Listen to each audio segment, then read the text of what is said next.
What's next for farmers after the Super Bowl controversy? Ahead on Grow, we look at the debate over corn syrup and what farmers are saying.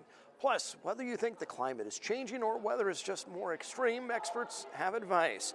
And how a crochet class led a Chicago woman to start a unique ranch. It's time to grow.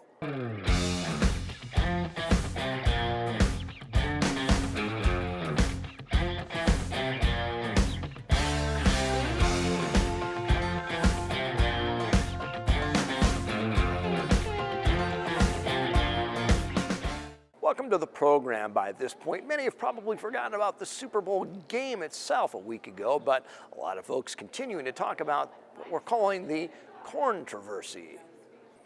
Bud Light, known for its dilly dilly catchphrase, showed a barrel of corn syrup being delivered to their castle, pointing out their beer is not made with the ingredient. The national corn growers didn't care for the anti-corn syrup sentiment, and many farmers took to social media to express their frustration.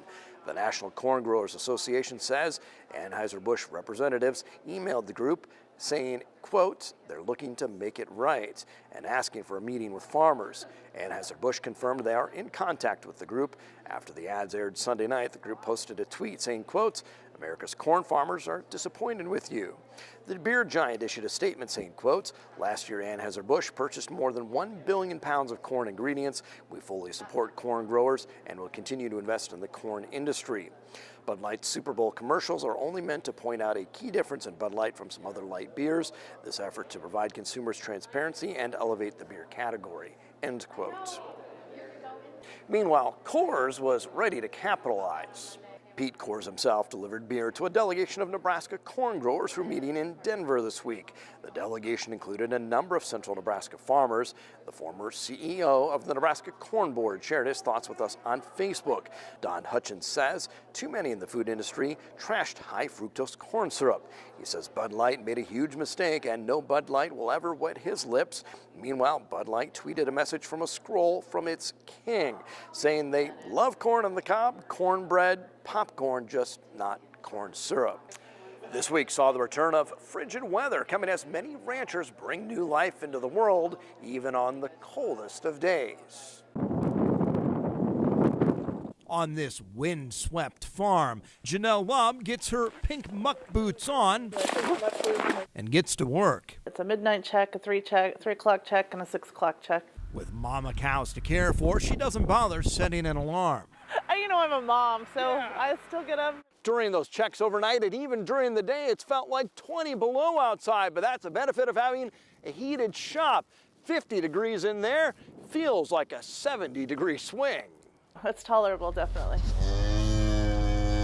With winds gusting 40 miles an hour and wind chills dangerously cold, it was time to bring this pair inside. He was born last night, and it was a nice, strong north wind, so we took him into the building. And experts say forecasts help ranchers plan so they can be diligent about checking calves. To make sure they're not getting hypothermia or too cold, because that calf is born wet, of course, and it can get cold. That calf can get a cold body temperature very quickly. Extension educators say cattle reach a comfort level when it's around 25 to 30 degrees and dry.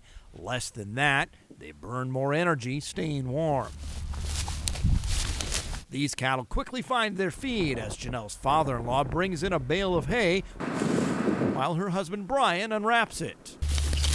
On the most bone-chilling nights, some ranchers will place babies in the family bathtub. That's how we grew up, with them in the house, and I married into a family that believed in heated shops, so kind of nice to move up that way. The cattle come first around here. It's our passion and truly something we enjoy. And sunglasses and green mittens.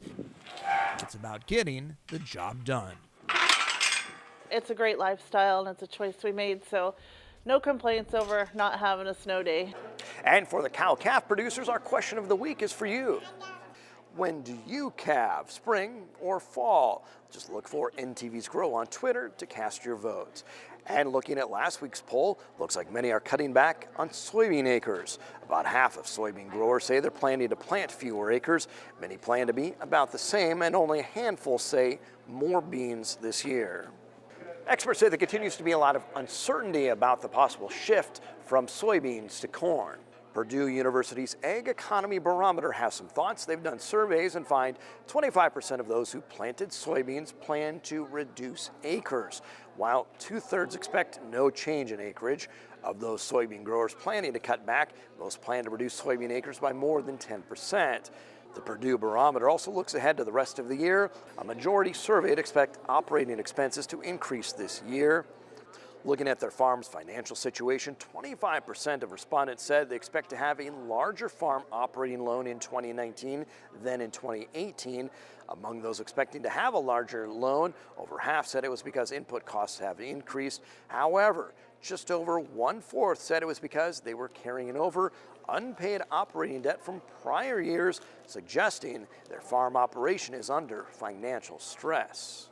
Extreme weather can be another stress factor for farmers. NTV's Sydney Edwards has a climate outlook.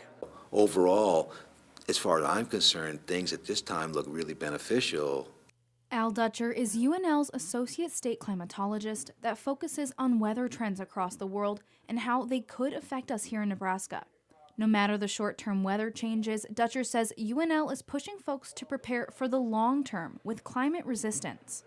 That's what we got to try to train people to start thinking in terms of how do I make myself self-sufficient, meaning how do I minimize the impacts of climate on my daily operations such that it doesn't put me into bankruptcy.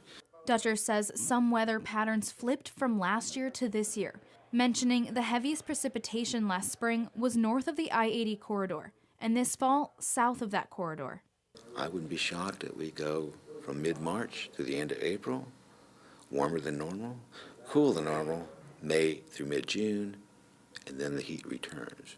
Irrigation specialist Curtis Sheely says producers want to know what they might see during these growing months to plan for irrigation strategies or even possible crop insurance purchases. The one thing I learned today from Al is potentially, if depending on where the jet streams and all that goes, the hail potential south of I-80 could affect if they want in hail insurance. Healthy farms are the focus here at this Sustainable Agriculture Conference. More on that later. Up next, we learn about a program helping Nebraska farmers with disabilities.